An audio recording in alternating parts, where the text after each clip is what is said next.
Nah kemudian dari krisis global ini bro, dengan perang, terus ketidakpastian geopolitik, kira-kira bull thesis dari lu apa bro? Yang untuk bisa memompa market crypto ini kembali ke bull market bro?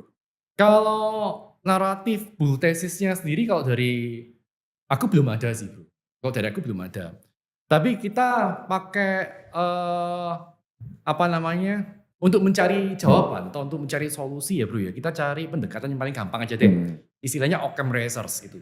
Jadi kalau di cycle yang lalu itu ada yang namanya cycle maksima kan bro. Nah cycle maksima itu harga top Bitcoin. Yang mana yang selalu terjadi itu di Q4 tiap bull market gitu, di Q4. Nah kalau topnya itu ternyata di Q4 di tahun terakhir bull market, ya kita ikut aja dengan cycle minima istilahnya. Bahwa low-nya itu juga di Q4 tahun bear market gitu. Karena di 3 cycle yang lalu seperti itu gitu. Dan kebetulan bro, di Q4 ini di November itu kan mid cycle election udah selesai. Bukan mid cycle ya, midterm election. Midterm election tuh selesai gitu. Nah midterm election selesai, nggak peduli siapapun pemenangnya, mau Republikan, mau Demokrat, biasanya harga aset itu kembali cenderung naik bro. Oke. Itu udah terjadi selama berpuluh-puluh tahun. Jadi kita melihat bahwa bottomnya ini menurut bro sekitar November ya? Sekitar November. Jadi untuk para investor yang baru ataupun existing, best practice-nya saat ini DCA averaging down ya bro ya? Untuk jangka panjang ya? Kalau yang punya fresh money, jujur actually harganya udah bagus. Gitu. Tapi mungkin ada teman-teman yang pakai leverage dan lain sebagainya. Kalau memang mau dapat konfirmasi, yaitu tunggu dulu sampai moving average-nya ini tercross.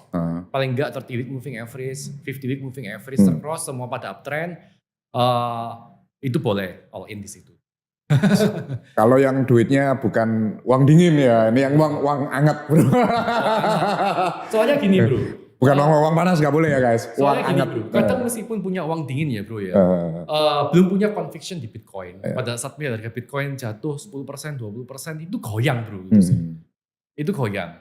Jadi mungkin secara general orang tuh kan suka beli langsung naik. Betul, gitu kan? betul Beli sekali. Naik, gitu. Tipikal investor Indo seperti itu bro. Mereka beli ekspektasinya naik dalam waktu dekat. Betul. Padahal kita kalau melihat investasi itu kan harusnya horizon dalam jangka panjang kan. Betul. Jadi kalau mau lihatnya beli langsung naik, ya itulah tunggulah moving average-nya. Gitu sih. Dan nggak berusaha catching the bottom. Karena di market tuh penghuni orangnya kan macam-macam bro. Ya. Bro, yang penting kan sekarang kita ngelihat institusional ini the most dominant player di crypto industry sekarang kan, apalagi di Bitcoin market. Dengan perang ini bro, ada kelihatan nggak bahwa mereka mulai shifting ke aset mana kira-kira?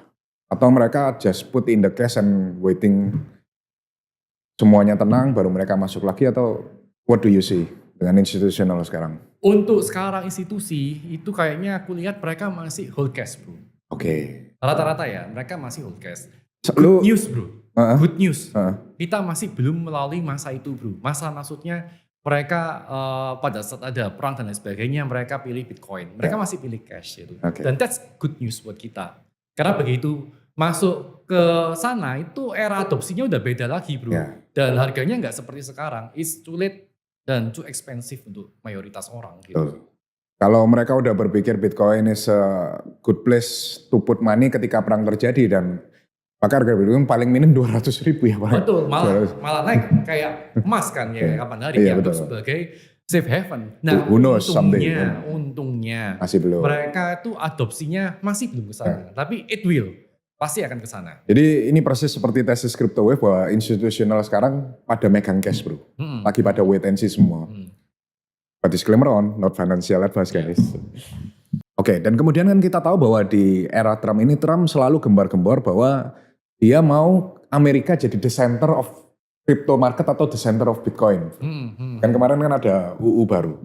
Nah kira-kira bro, ada UU lainnya lagi nggak yang dalam proses yang kira-kira bisa bikin sentimen market ini kembali bull bro dari administrasi Trump? Apalagi kita tahu yang unik kan 30% kekayaan Trump itu dari dunia kripto kan. Oh iya. Iya. Dan juga anaknya kemarin kan Eric Trump baru beli Bitcoin juga kan. Nah kira-kira kalau lu lihat kebijakan apa yang akan dilakukan Trump untuk membuat market kripto ini bergairah kembali bro? Kayaknya selama 2026 ini ya. Ya. Yang aku lihat kayaknya Trump masih ngurusin perangnya, bro. Jadi Bitcoinnya ditaruh sideways dulu Bitcoin ya. sama kriptonya masih Sama SPV Founded-nya juga dipinggirin dulu ya. masih pinggir dulu gitu. Oke. Kalau aku lihatnya Iya, kayak iya, gitu. iya. Apalagi yang Bitcoin Strategic Reserve tuh, bro. Ya.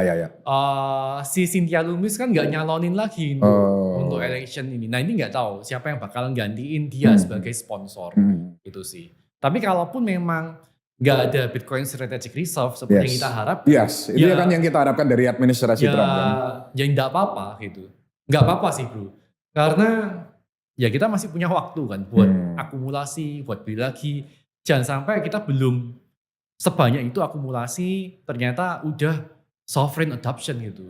Ya udah too late, udah terlambat. Kalau udah negara punya cadangan Bitcoin itu bakal udah beda lagi level Bitcoin ya. Betul, jadi Sovereign reserve ya. good news sih karena kita aktif income kita ya terbatas kan bro. Kita nggak punya uang sebanyak itu. Kan. Ya kita bisanya nyicil, kita bisanya DCA gitu. Betul. Nah kalau nanti ternyata Bitcoin Strategic Reserve nggak jadi, jangan kecewa.